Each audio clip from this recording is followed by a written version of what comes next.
Recording. Hello everybody, क्या हाल है आप लोगों के दोस्तों। आज ये आईसीआईसी बोर्ड क्लास 10th की पोएम है haunted houses, Henry Wordsworth Longfellow, जिन्हें हम एच.डब्ल्यू. लॉन्गफेलो के नाम से ज्यादा जानते हैं। हॉन्टेड हाउस का मतलब है भूतहा घर, जिसमें भूत रहते हैं। तो यहाँ एक्चुअल में जो भूत होते हैं ना, बुरे वाले, उनकी बात नहीं करी गई, अच्छे भूतों की बात की गई है। और अच्छे भूत उनको बताया गया है जो हमारे एंसेस्टर्स हैं, हमारे फोरफादर्स हैं, हमारे पूर्वज हैं। तो हमारे पूर्वज जो अब हमारे इस दुनिया में नहीं है, वो भी हमारे साथ हमारे घर में रहते हैं। हाँ, वो हमें दिखाई नहीं देते, वो एक अलग चीज है। चलिए देखते हैं लॉन्गफेलो क्या कह रहे हैं इनके बारे में। कह रहे हैं ऑल हाउसेज, सभी घर, वेयर इन, जिनमें के मैन हैव लिव्ड, आदमी रहता है, एंड डाइड, और मर जाता है, आर हैं हॉन्टेड हाउसेज, भूतहा घर। वो सभी घर जिनमें आदमी रहता है और मर जाता है, वो सभी घर भूतहा घर हैं।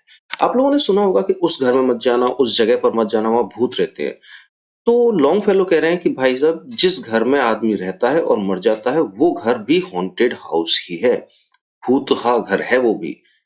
ठीक है, यानी कि सारे घर भूतहा घर है। तो थ्रो द ओपन डोर्स, खुले हुए दरवाजों से, द हार्मलेस फैंटम्स, फैंटम्स या भूतों को ही कहा गया है। हार्मलेस क्यों कहा गया है? क्योंकि वो हमारे पूर्वज हैं, हमारे फोरफादर्स हैं, तो वो हमें कोई नुकसान नहीं पहुंचाते, इसलिए उनको हम हार्मलेस कहेंगे। कई भूत ऐसे होते हैं जो परेशान करते हैं, चीखते हैं, चिल्लाते हैं, परेशान, बहुत ज्यादा परेशान कर देते हैं। तो वो नहीं है, वो हमारे फोरफादर्स हैं, हमारे लिए अच्छा ही चाहते हैं, इसलिए उनको हार्मलेस फैंटम्स कहा गया है। तो क्या है कि जो हार्मलेस फैंटम है, हानि रहित भूत हैं, जो हमें नुकसान नहीं पहुंचाते, ऑन देयर, अपने एरेंड्स कहते हैं कामों को, काम करते रहते हैं, ग्लाइड, फिसलते हुए, सरकते हुए, यानी कि धीरे धीरे धीरे धीरे करके वो अपने कामों में लगे रहते हैं, इधर से उधर। और क्या होता है, और कह रहे हैं विद फीट, पैर, दैट मेक, जो करते हैं, नो साउंड, कोई आवाज नहीं, अपॉन द फ्लोर्स, फर्श पर, और ऐसे पैरों से जो फर्श पर आवाज नहीं करते, अर्थात जिनकी प्रेजेंस का हमें पता ही नहीं चलता। तो जो हार्मलेस फैंटम्स हैं, जो हानि रहित भूत हैं, जो हमें नुकसान नहीं पहुंचाते, वो धीरे धीरे, फिसलना या सरकना से मतलब है धीरे धीरे अपने कामों को करते रहते हैं, और हमें उनके बारे में पता भी नहीं चलता है। चलिए आगे देखते हैं। वी मीट देम, हम उनसे मिलते हैं, एट द डोर वे, दरवाजा कहेंगे हम, दरवाजे पर, ऑन द स्टेयर्स, सीढ़ियों पर, अलोंग द पासेस, रास्तों पर, घर में जो गलियारे होते हैं, घर में जो रास्ते होते हैं, दे कम एंड गो, वे आते हैं और चले जाते हैं। तो जो हमारे साथ हमारे घर में हमारे पूर्वज रह रहे हैं भूत के रूप में, वो हमें दरवाजे पर मिलते हैं, सीढ़ियों पर मिलते हैं, रास्तों में मिलते हैं, आते जाते रहते हैं, हर वक्त इधर उधर उधर घूमते रहते हैं, लेकिन उनकी उपस्थिति का हमें पता नहीं चलता। अब क्यों नहीं चलता, वो भी यहाँ बताया गया है। इम्पेल्पेबल, यानी कि जिसे महसूस न किया जा सके, जिसे देखा ना जा सके, इसका पता ही ना चले। इम्प्रेशंस कहते हैं छाया, क्योंकि वो एक ऐसी छाया है जिसे हम महसूस नहीं कर सकते। ऑन द एयर, हवा में, हमारे पूर्वज हमारे चारों ओर हैं, भूत के रूप में हैं, लेकिन हमें वो न तो दिखते हैं, न हम उनका पता लगा पाते। वो क्या है? अ सेंस, एक सेंस है, एक भाव है, ऑफ समथिंग, किसी चीज का। मूविंग, चलते रहते हैं, टू एंड फ्रो, इधर उधर। तो वो केवल एक भाव है। भाव का मतलब होता है जो दिखाई ना दे, जिसका कोई रंग ना हो, जिसका कोई रूप ना हो, सिर्फ महसूस किया जा सके, कुछ ऐसा। तो जो भूत होते हैं वो एक भाव के रूप में होते हैं, और वो इधर उधर घूमते रहते हैं, और हमें वो दिखाई भी नहीं देते हैं। 2 पैराग्राफ में यहाँ बता दिया गया है कि हर घर में जो है भूत रहते हैं, हार्मलेस हैं, नुकसान नहीं पहुंचाते, क्योंकि वो हमारे अपने पूर्वज हैं। वो चुपचाप अपना धीरे धीरे काम करते रहते हैं, और उनके बारे में हमें पता भी नहीं चलता। वैसे हम उनसे दरवाजे पे मिलते हैं, वो हमें दिख रहे हैं लेकिन हम उन्हें नहीं देख पाते। हम उनसे सीढ़ियों पे मिलते हैं, रास्तों में मिलते हैं, हर वक्त घर में आते जाते रहते हैं। क्यों नहीं देख पाते हम उन्हें? क्योंकि वो एक ऐसी छाया है जिसे महसूस नहीं किया जा सकता हवा में। वो हवा में रहते हैं हर वक्त, नहीं महसूस कर पाते हम उन्हें। वो एक भाव है, ठीक है, जो इधर उधर घूमते रहते हैं। आगे चलते हैं। बात अगर यहाँ हम फिगर ऑफ स्पीच की करें तो इसमें है एलिट्रेशन। एलिट्रेशन कब होता है? एलिट्रेशन होता है जब कॉन्सोनेंट साउंड बराबर बराबर के पास पास के दो वर्ड्स में कॉन्सोनेंट साउंड सेम होता है। हॉन्टेड हाउसेस, हॉन्ट हाउस, तो इसलिए से यहाँ से एच ओ एच ए ये सेम साउंड दे रहे हैं, तो यहाँ एलिट्रेशन है। और यहाँ है एसोनेंस। एसोनेंस कब होता है? देखो, कॉन्सोनेंट अगर सेम साउंड देंगे तो एलिट्रेशन, और अगर वोवेल सेम साउंड देंगे तो एसोनेंस होगा। तो यहाँ इम इम इम्पेल्पेबल, इम्प्रेशन, इम इम आ रहा है दोनों में, तो यहाँ एसोनेंस फिगर ऑफ स्पीच है। More guests at table than the host invited. There are more guests, बहुत सारे गेस्ट हैं एट टेबल, टेबल पर, खाने की टेबल पर, देन द होस्ट, मेजबान, मेजबान का मतलब है जिसके घर मेहमान आते हैं, इनवाइटेड, इनवाइट किया है। तो जितना उस घर के मालिक ने, मेजबान ने लोगों को खाना खाने के लिए इनवाइट किया है, उससे ज्यादा कहीं कहीं ज्यादा लोग टेबल पर बैठे हुए हैं। यानी कि जो इनवाइट करे हैं वो तो है ही है, वो तो आदमी आए ही हैं सारे के सारे, लेकिन घर में जो हमारे भूत रह रहे हैं, हमारे पूर्वज जो रह रहे हैं भूत के रूप में, वो भी तो वहीं बैठे हुए हैं। All illuminated hall, sorry, the illuminated hall, illuminated कहते हैं जगमगाता हुआ, प्रकाशित, जिसमें लाइट जल रही हो बहुत अच्छी अच्छी। हॉल में इज है थ्रॉन्ग्ड विद क्वाइट, थ्रॉन्ग कहते हैं भरा पड़ा है, तो जगमगाता हुआ जो हॉल है वो भरा पड़ा है विद क्वाइट, शांत, एंड इनऑफेंसिव, निर्दोष, घोस्ट्स, भूतों से। जगमगाता हुआ, लाइट से जगमगाता हुआ हॉल भूतों से भरा पड़ा है। और वो भूत कैसे हैं? As silent as the pictures on the wall, as silent. और वो भूत जो हमारे पास रह रहे हैं, हमारे पूर्वज हैं, वो बिल्कुल इतने साइलेंट हैं जितनी की तस्वीर ऑन द वॉल, दीवार पर। तो वो कोई उधम नहीं करते, कोई परेशानी नहीं करते। जैसे वॉल पर एक पिक्चर लगा दो तो वो स्थिर अपनी शांत रहती है, ठीक वैसे ही है। तो बहुत सारे भूत हैं हमारे घर में जो ठीक वैसे ही शांत हैं जैसे कि दीवार पर पिक्चर लगी हुई। चलिए आगे देखते हैं। The stranger at my fireside cannot see. Stranger, अजनबी, at my fireside, fireside कहते हैं जहाँ आग जलती है, आग जलाने का जो हमारा स्थान होता है। Cannot seen, नहीं देखा जा सकता। तो एक अजनबी जो जहां आग जलती है उस जगह पर बैठा हुआ है, उसे नहीं देख सकते। द फॉर्म आई सी, रूप मैं देखता हूं। नॉर हियर, न सुन सकते। द साउंड्स, आवाजों को। आई हियर, मैं सुनता हूं। तो ऐसा लग रहा है यहाँ इस पोएम में, इस लाइन से, कि जो पोएट है लॉन्गफेलो वो भूत से बात कर रहा है, और भूत उसे बता रहा है कि देखो वहां जो आग जल रही है वहां एक आदमी बैठा हुआ है, ठीक है ना, और वो तुम्हें दिखाई नहीं दे रहा। तो उसका रूप, उसका फॉर्म तुम्हें दिखाई नहीं दे रहा, लेकिन मैं देख रहा हूं उसको। और उसकी आवाज तुम्हें सुनाई नहीं दे रही, लेकिन मुझे सुनाई दे रही है। तो ऐसा लगता है कि जो पोएट है वो भूत से बात कर रहे हैं, यहाँ पर भूत उन्हें बता रहा है। आगे कहते हैं, ही वह, बट लेकिन, परसीव्स मानता है, व्हाट इज क्या है। अब भूत कह रहा है कि वो इस बात को मानते हैं कि जो है, यानी कि जो दिखाई देता है बस वही है हमारे लिए, और कुछ है ही नहीं।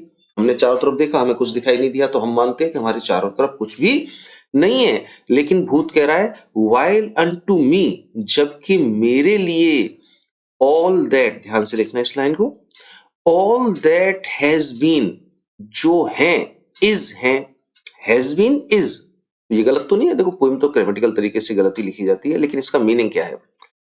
ऑलवेज अभी दैट हैज बीन जो हुआ है जो है इज विजिबल दिखाई दे रहे हैं एंड क्लियर और साफ है। जो है कहाँ, जो वास्तव में तो इस दुनिया में नहीं है लेकिन हमारी मेमोरीज में है, हमारी यादों में है, हमारे पूर्वज, हमारे दादाजी, हमारे ताऊ जी, हमारे चाचा जी जो अब इस दुनिया में नहीं रहे, तो वो हमारी यादों में तो है ना। तो हमारी यादों में तो हैं, तो लेकिन वो कैसे हैं, इज विजिबल दिखाई दे रहे हैं एंड क्लियर और स्पष्ट है।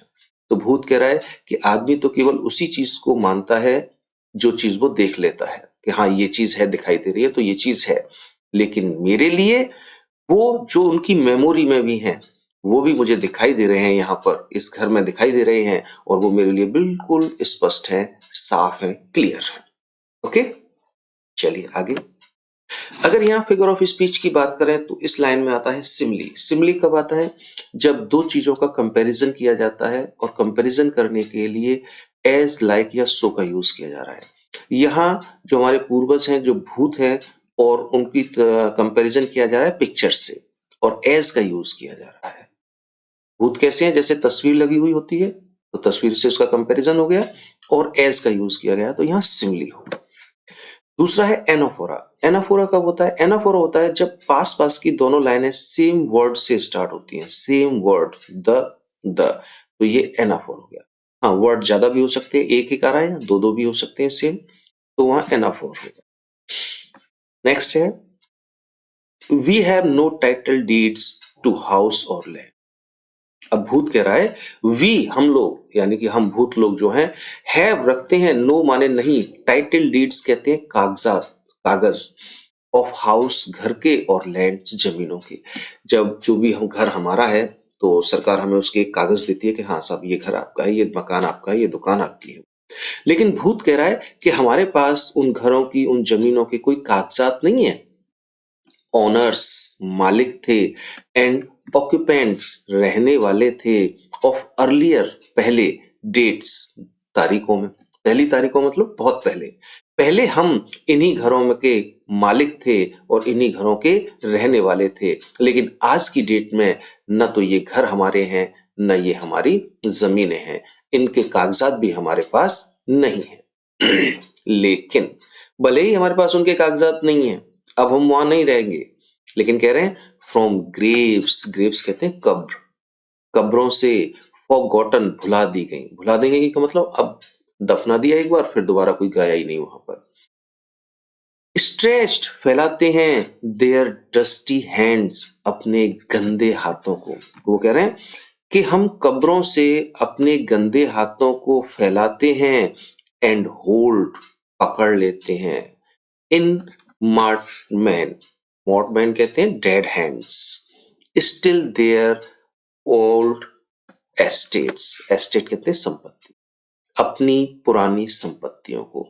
तो भूत कह रहे हैं कि हम कब्रों से अपने गंदे हाथों को बाहर निकालते हैं और क्या करते हैं, अपने डेड हैंड से, अपने मरे हुए हाथों से अपनी संपत्ति को पकड़े रहते हैं। यानी कि कहने का मतलब है कि मरने के बाद भी हम अपनी संपत्ति पर अपना हक, अपने राइट्स दिखाते हैं कि ये तो हमारी ही है। और अब यहां से जो है पोएम थोड़ा सा कठिन हो जाती है, तो जरा ध्यान ज्यादा देना बच्चों ना। The spirit world around this world of sense. अब यहाँ दो संसार हो गए, एक तो स्पिरिट वर्ल्ड यानी कि भूतों का संसार, आत्मा का संसार, अराउंड चारों ओर, दिस वर्ल्ड ऑफ सेंस यानी कि प्रेजेंट में जो हम रह रहे हैं वो वर्ल्ड हो गया वर्ल्ड ऑफ सेंस। तो ये कह रहे हैं कि प्रेजेंट का जो संसार है उसके चारों ओर भूतों का संसार फ्लोट्स, तैरता रहता है, लाइक एन एटमोस्फियर, जैसे कि वातावरण, जैसे कि वातावरण हमेशा हमारे चारों ओर रहता है, ठीक वैसे ही हमारे प्रेजेंट का जो वर्ल्ड है, संसार है, इसके चारों ओर एक भूतहा संसार भी है और वो प्रेजेंट है लेकिन हमें दिखाई नहीं देता। एंड एवरीवेयर, और हर एक जगह, वाफ्ट्स लहर है, थ्रो माने से, these earthly mists and vapours dense, earthly कहते हैं सांसारिक, संसार की। मिस्ट कहते हैं कोहरा, सांसारिक कोहरा। एंड वेपर तो जानते ही हैं आप, वाष्प। और डेंस कहते हैं गहरा, घना। अब देखिए यहां जो ये कहना चाह रहा है कि these earthly mist and vapour dense, इसका क्या मीनिंग है? कि संसारिक कोहरा और वाष्प, घनी घनी वाष्प है, बहुत ज्यादा, ठीक है ना, और कोहरा भी बहुत ज्यादा है। कहने का मतलब है यहाँ इतनी बड़ी लाइन में ये सिर्फ एक चीज कह रहा है, लाइफ, जीवन। क्योंकि हमारा जीवन जो है कोहरे की तरह से है, आगे क्या है पता नहीं, ठीक है ना, उसमें बहुत सारी वाष्प है, उसको दिखाई नहीं देता, कुछ समझ नहीं आता, यानी कि एक निश्चितता नहीं है, अनिश्चितता है, अनसर्टेनिटी है हमारे लिए। तो वो यहाँ सिर्फ ये कहना चाह रहा है कि इसका मतलब हमारा जीवन है। तो वो ये कह रहा है कि हर जगह हमारे जीवन में उनकी, किसकी, स्पिरिट्स की एक लहर सी दिखाई देती है, उन भूतों की एक लहर दिखाई देती है, जो हमारे पूर्वज हैं उनकी एक लहर दिखाई देती है। यानी हमारे जीवन में हर जगह पर वो उपस्थित है। तो इसका अर्थ लगाएंगे, earthly mist and vapour dense का मतलब लगाना आप लोग लाइफ, जीवन। और क्या कह रहे हैं, a vital breath of more ethereal air. Vital कहते हैं जीवन देने वाली, और ब्रीथ का मतलब जो होता है, हम ब्रेथ पढ़ते हैं हम इसको, ब्रेथ का मतलब होता है सांस, लेकिन पोएम में मोस्टली ब्रेथ का मतलब आता है हवा, एयर। तो ये कह रहे हैं कि जीवन देने वाली हवा ऑफ मोर, बहुत ज्यादा, एथ्रियल, एथ्रियल कहते हैं आकाशीय, एयर मीन्स हवा। ये कहने का मतलब है कि जिस तरह से आकाशीय हवा, यानी कि जो इस समय वायुमंडल में जो ऑक्सीजन है जो हमें जीवन दे रही है, तो ये जीवन जो हमें मिलता है उससे भी कहीं ज्यादा मोर जीवन देने वाली हवा हमारे लिए कौन है? हमारे फोर फादर्स हैं, जो हमारे साथ भूत के रूप में रहते हैं। तो इस पैसेज में बताया गया है कि भूतों का भी अपना एक संसार होता है, जो हमारे संसार के चारों ओर ही रहता है, और हमारे अनिश्चित जीवन में, हमारे अनिश्चित जीवन में हर जगह उनकी एक लहर दिखाई देती है, किसकी? हमारे पूर्वजों की। और जो आकाशीय हवा है, अर्थात जो वायुमंडल में एयर है जैसे कि ऑक्सीजन, उससे भी कहीं ज्यादा एक वो हवा के रूप में है जो हमें जीवन देते हैं। ऑक्सीजन हमें जीवन देती है, लेकिन उससे भी बढ़कर हमारे फोर फादर्स हैं, हमारे एंसेस्टर्स हैं, हमारे पूर्वज हैं, जो हमें जिंदा रहने के लिए एक मजबूत आधार देते हैं। चलिए, अगर हम यहाँ फिगर ऑफ स्पीच की बात करें तो यहाँ है एसोनेंस। एसोनेंस क्यों है? ऑनर्स ऑक्यूपेशन, तो वोवेल साउंड हो रहा है यहाँ पर, और जहां वोवेल साउंड होता है वहां होता है एसोनेंस। एक लाइन में दो वर्ड्स वोवेल साउंड कर रहे हैं, सेम साउंड कर रहे हैं। चलिए, यहां है सिमली। सिमली क्यों है? ये कह रहे हैं the world of sense float like an atmosphere. संसार की तुलना एटमोस्फियर से की गई है और लाइक का यूज किया गया है, तो सिमली होगा। Little lives are kept in equipoise. Our little lives, हमारा छोटा सा जीवन, एक शॉर्ट, लिटिल का हम कह सकते हैं शॉर्ट जीवन, आर केप्ट रखा है, इन इक्विपोइस। इक्विपोइस कहते हैं बिल्कुल संतुलित। हमारा जो छोटा सा जीवन है इसे संतुलन में रखा गया है, बिल्कुल बैलेंस बना के रखा गया है।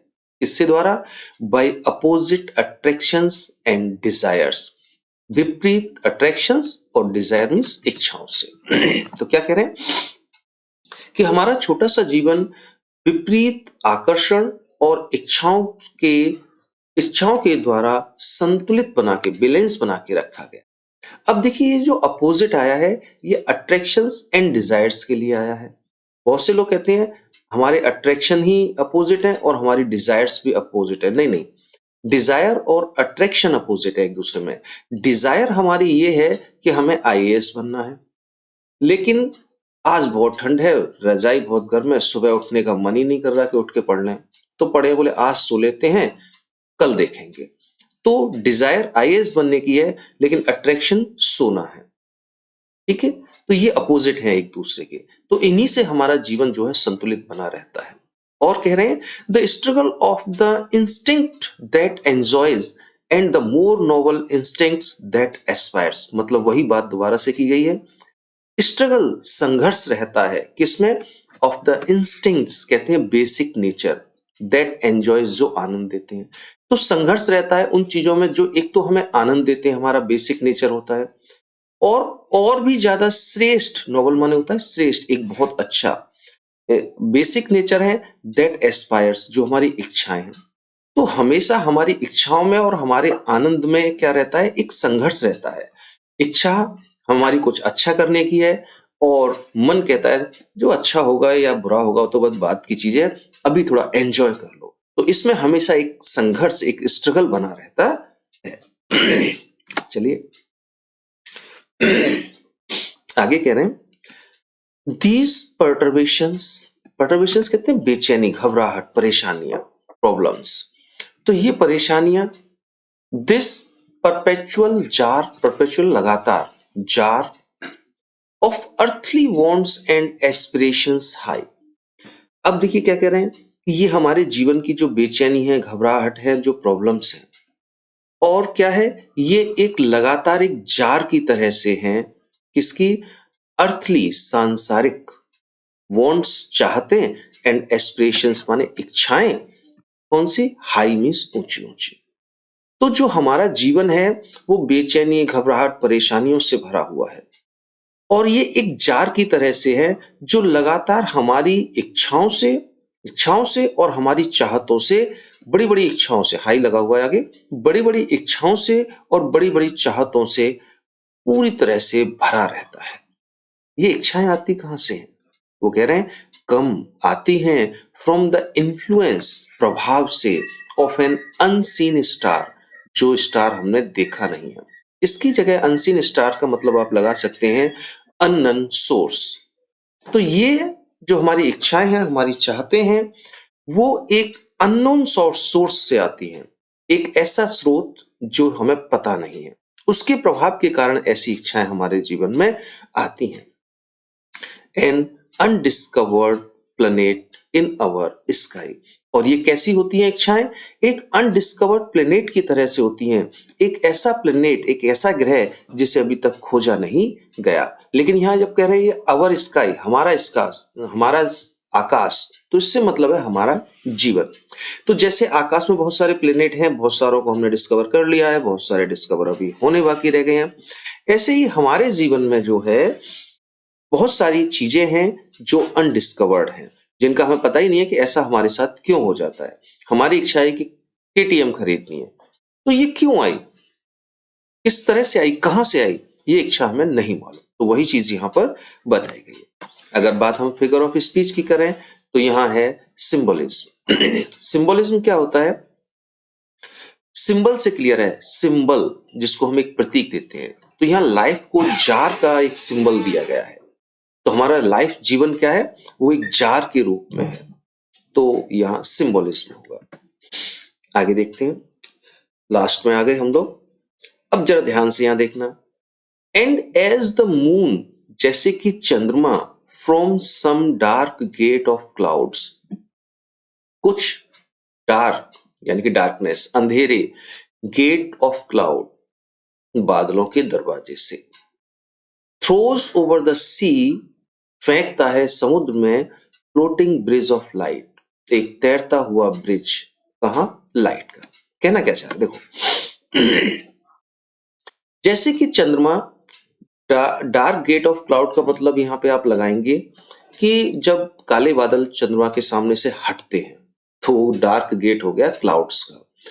तो काले बादल जो है हटे तो हमें चंद्रमा दिखाई दी।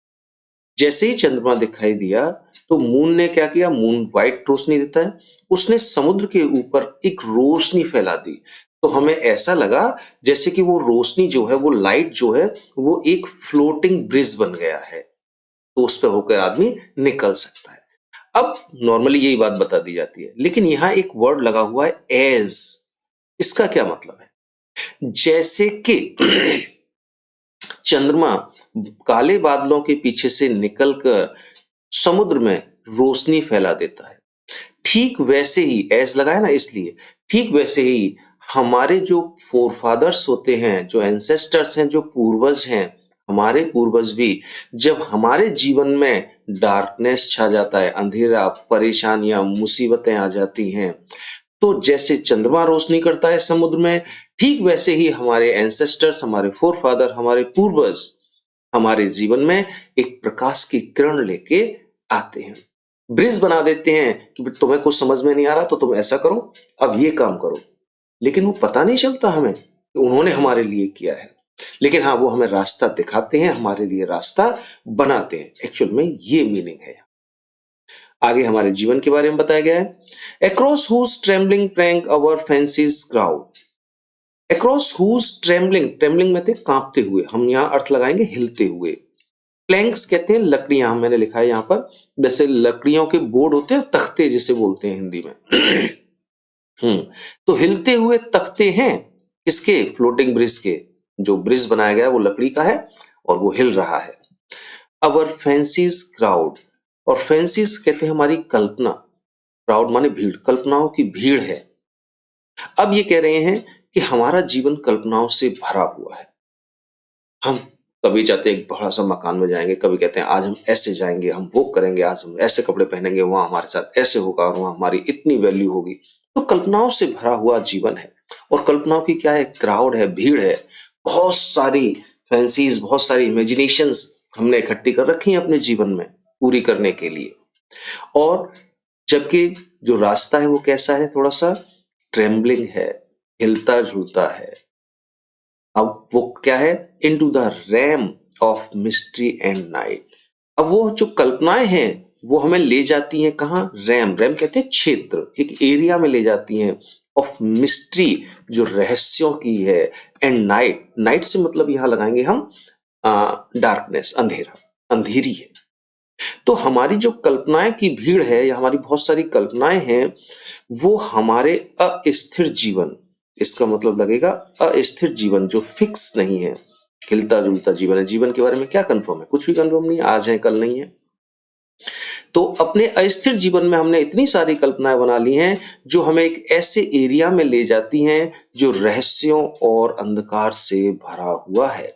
यानी कि हमें फ्यूचर का तो पता नहीं है, लेकिन हम चलते जा रहे हैं उनको कुछ ना कुछ करने के लिए। आगे क्या होगा हमें जानकारी नहीं है। अब ये बचता है लास्ट पैराग्राफ, ध्यान से देखिएगा। So from the world of spirit, इसलिए स्पिरिट्स के संसार से, यानी कि भूतों के संसार से, हमारे फोर फादर्स के संसार से, देयर डिसेंडेंट्स कहते हैं उत्तराधिकारी, उनके उत्तराधिकारी तक। तो यानी कि भूतों के संसार से लेके प्रेजेंट में हम उनके उत्तराधिकारी हैं, ठीक है ना, डिसेंड्स हैं हम उनके। तो भूतों से लेके और प्रेजेंट में जो व्यक्ति हैं उन तक अ ब्रिज ऑफ लाइट, एक ब्रिज बना हुआ है। इसका लाइट, लाइट का मतलब आप यहां लगाएंगे ज्ञान, नॉलेज का। एक ब्रिज बना हुआ है, कनेक्ट कर रहा है इट विद दिस। इट यानी कि भूतों का संसार, दिस यानी कि हमारा संसार। तो अब क्या है, ये कह रहे हैं कि भूतों के संसार से लेके उनके उत्तराधिकारी हैं, यानी कि हम तक, हमारे संसार तक एक ब्रिज है, ज्ञान का ब्रिज, जो हमें उनसे जोड़ता है, कनेक्ट करता है। Over whose unsteady floor, unsteady का मतलब होता है जो फिक्स नहीं है, हिलता डुलता, अस्थिर है। और उसका फर्श कैसा है? अनस्टेडी है, अस्थिर है। यानी कि बात ये हमारी लाइफ की कर रहा है, हमारे जीवन की कर रहा है कि हमारा जीवन कैसा है? अनिस्थिर है। उस जीवन में that Suez and bend, Suez कहते हैं बह जाना, एंड बेंड्स कहते हैं मुड़ जाना, जो किधर भी बह जाता है और किधर भी मुड़ जाता है। इस पूरी लाइफ में, इस पूरी लाइन में बताया गया है कि हमारा जीवन अस्थिर है। अपने इस अस्थिर जीवन में क्या करते हैं? वांडर, हम घूमते रहते हैं, या हम क्या है, अवर थॉट्स, हमारे विचार घूमते रहते हैं। एवब माने ऊपर, डार्क मिस अंधेरी, एबिस, एबिस कहते हैं पाताल या एक गुफा, केव कह सकते हैं हम इसको। तो हमारा जो जीवन है अस्थिर है, और उस जीवन में हमारे जो विचार हैं वो घूमते रहते हैं। कहां पर? एक अंधकारपूर्ण पाताल में, एक अंधकारपूर्ण स्थान में, एक गुफा में। यानी कि हमारे पूरे जीवन में कुछ भी स्थिर नहीं है, सिर्फ एक कल्पना है जीवन, और उस कल्पना को साकार करने के लिए हम उसमें पूरी ताकत लगा देते। ठीक है, तो यहाँ सिर्फ एक है visual imagery figure of speech है। विजुअल कब होता है? विजुअल इमेजनरी जब होता है जब हम कल्पना करते हैं किसी चीज की। तो यहाँ एक ये कल्पना की जा रही है कि क्लाउडों में भी गेट होता है, डार्क गेट लिखा है ना उसने, तो ये एक कल्पना है। एक्चुअल में तो कुछ नहीं है, वो एक काला बादल है जो हटा है चंद्रमा के सामने से, तो उसको गेट मान लिया गया है। तो यहाँ इमेजिन किया गया है, इसलिए विजुअल इमेजनरी है। बस इतनी सी ही ये पोएम है। ओके, चलिए आगे देखते हैं बाद में। बाय।